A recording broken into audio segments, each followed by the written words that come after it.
So why does the census ask about race?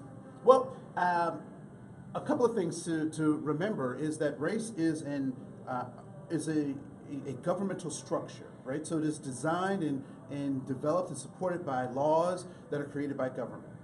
So as race changes, the systems that engage with race and have to adapt, particularly if they want to continue some type of dominance. So in 1790, to assign each state a number of government representatives, the U.S. Constitution requires a count of all persons living in the country, so that census, in order to create a governmental structure where people have representation, requires this census. But the first census counted each slave as 3/5 a person, and Native Americans weren't identified in the census until 1840.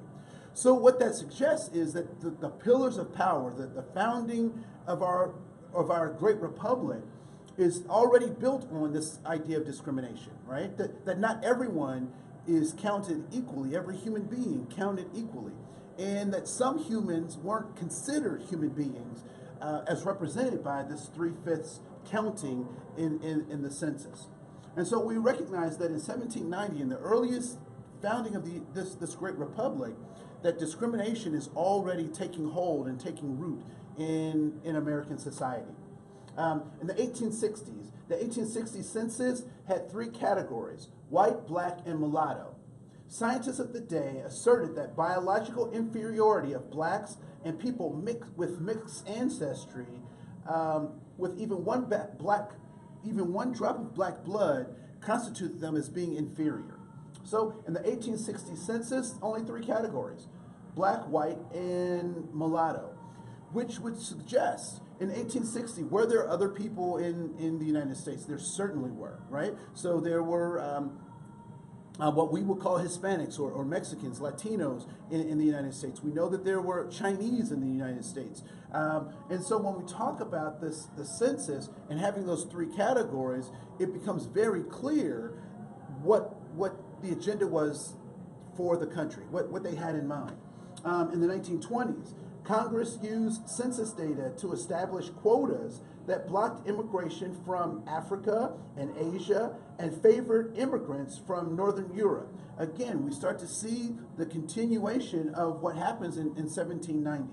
And then the 1940s, the census identified areas where large numbers of Japanese Americans lived and justified their forced internment during World War II. And so that was another way of segmenting or trying to divide human beings based on their skin tone and skin color. We know that the 1964 Civil Rights Act worked to break up a lot of that stuff, right? And as a result, we know that Plessy versus Ferguson, and then the overturning of Plessy versus Ferguson with Brown versus the Board of Education, led to this end of segregation. Culminating with the 1964 Civil Rights Act, allowing and making sure and giving guarantees that people could have equal access to all goods and services throughout this great republic. And so as we look at this idea of race, we have to recognize that race, again, has been a tool used by governments to organize their people in a particular kind of way with a certain kind of outcome. One question I would leave you with as we end this segment is, what part of the government operates the census? What part of the government operates the EEOC, or the Equal Opportunity Commission? What part of the government is responsible for even affirmative action? And you might be surprised to know this, that they are all operated under the same umbrella, which is the Department of Labor. And the Department of Labor is also connected with the Department of Commerce. So as we think about this idea of race, what one could extrapolate from that is that race is actually the idea of race, the way that race has been constructed or deconstructed in the United States, has everything to do with race being a proxy for economic security and advancement. I'm going to just leave it right there.